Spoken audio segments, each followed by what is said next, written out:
সবাইকে। সকাল সকাল উঠে গেছে, আমি জামাই ষষ্ঠী। তো আজ আবার নতুন করে আমি ব্লগটা শুরু করছি।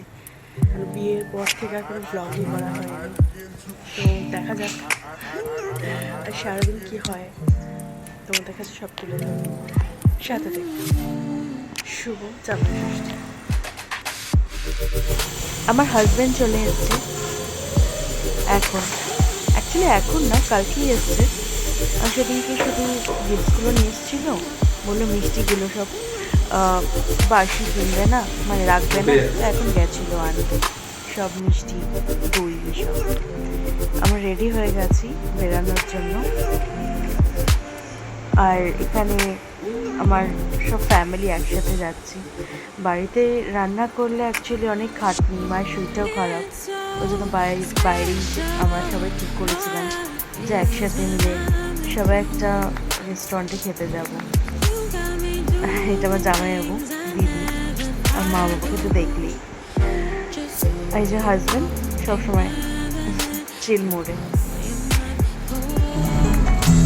তো আমরা ডিসাইড করছি আমরা যে দাদা বৌদি দিকে সব জায়গায় ক্যান্সেল হয়ে গেল আমাদের দাদা বৌদি।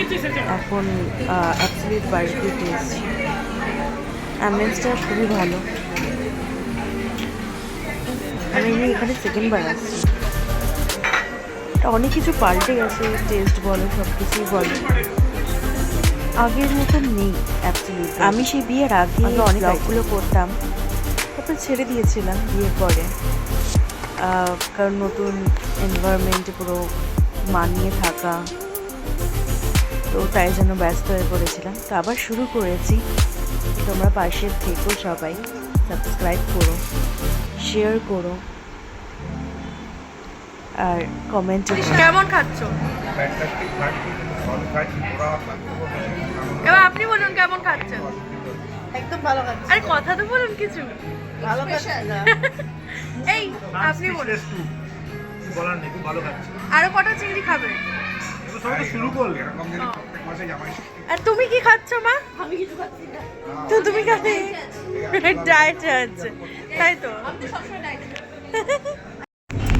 তো ইয়ার্কি ঠাট্টা মজা করে আজকে সারা দিনটা আমরা কাটালাম। চলে যাচ্ছি আবার বাড়ি থেকে। পরের বছর আবার হবে।